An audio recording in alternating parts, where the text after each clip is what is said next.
ദക്ഷിണ കേരള ജമിയത്തുൽ ഉലമയുടെ പോഷക സംഘടനകളായ ഓൾ കേരള ജമാഅത്ത് ഫെഡറേഷന്റെയും കേരള മുസ്ലിം യൂത്ത് ഫെഡറേഷന്റെയും നേതൃത്വത്തിലാണ് പ്രധാനമന്ത്രിക്ക് നിവേദനം കൊടുത്തത്.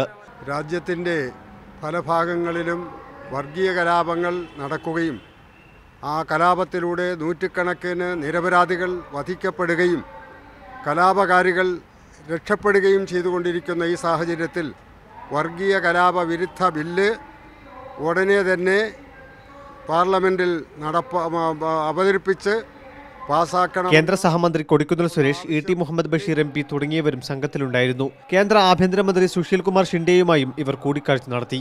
മദനിയെ പോലെ പ്രസിദ്ധരല്ലാത്ത ആയിരക്കണക്കിന് പതിനായിരക്കണക്കിന് നിരപരാധികളായ വിശിഷ്യ ചെറുപ്പക്കാർ, പ്രൊഫഷണലുകൾ ഒക്കെയാണ് വളരെ കൂടുതലുള്ളത്. നിരവധി ജയിലുകളിൽ അവർ ചെയ്ത തെറ്റെന്ത് എന്ന് പോലും അറിയാതെ കിടക്കുകയാണ്. ആ വിചാരണ അന്യായമായി നീട്ടിക്കൊണ്ടുപോയാണ്. ഈ ആവശ്യം ഉന്നയിച്ച് കഴിഞ്ഞ ദിവസം കേരള മുസ്ലിം യൂത്ത് ഫെഡറേഷന്റെ നേതൃത്വത്തിൽ പാർലമെന്റ് മാർച്ച് നടത്തിയിരുന്നു. രണ്ട് വിഷയങ്ങളിലും അടിയന്തര നടപടികൾ സ്വീകരിക്കുമെന്ന് ഇരുവരും ഉറപ്പു നൽകിയതായി നേതാക്കൾ പറഞ്ഞു. മീഡിയ 1 ഡൽഹി.